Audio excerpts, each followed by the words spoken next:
Habari zenu. Kwa majina mimi naitwa Abdiaziz Hassan. I'm an MP candidate for Kamkunji 2017 under the ticket of FPK, Federal Party of Kenya. I'm very proud to be the youngest MP candidate in the country. Hiyo mambo ya kura na mambo ya campaign tutaongea baadaye. Lakini nataka niwachanue ni kidogo kuhusiana na hii mambo ya election, hata watu wanaogopa violence kutokea. We have the two principles. One by the name Mr. Uhuru Kenyatta and Raila Odinga. Unajua hao watu, Uhuru hata akishindwa atafikiria kama yeye Uhuru, na hawezi kufikiria kama Mkikuyu ama kama Jubilee, atafikiria kama Uhuru. Nani hapo na mali mingi na fedha mingi kwa hii nchi zaidi ya Uhuru? Si ni yeye? Akiamua nchi ichomeke, biashara ya nani itachomeka ya kwanza? Yeye sio mjinga. Akishindwa atakubali ameshinda. Hiyo ni kani.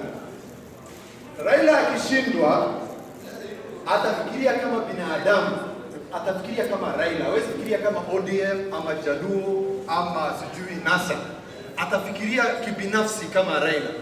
Kwa hiyo miaka yote amepigania mambo ya democracy over 40 years. That is the legacy. That is what he will think of. That is what he will think about. Hawezi kubali nchi ichomeke na yeye apewe lawama, sio? Sasa kama hao watu wanafikiria kibinafsi, kwa nini wewe umfikirie kwa niaba yao? Wewe unafaa kufikiria on personal basis. Pia wao wanafikiria hivyo, sio? Makofi.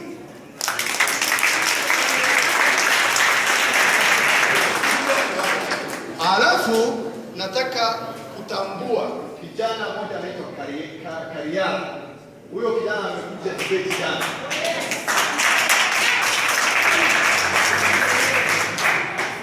We as youth, we account for over 53% of the total population of Kenya. Alafu tunaambiwa na wazee. That is nonsense.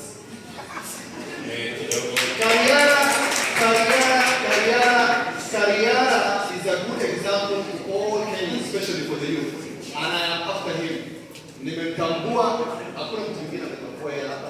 Nimemtambua na pia mimi nataka kutambulika kama the youngest MP candidate in Kamkunji.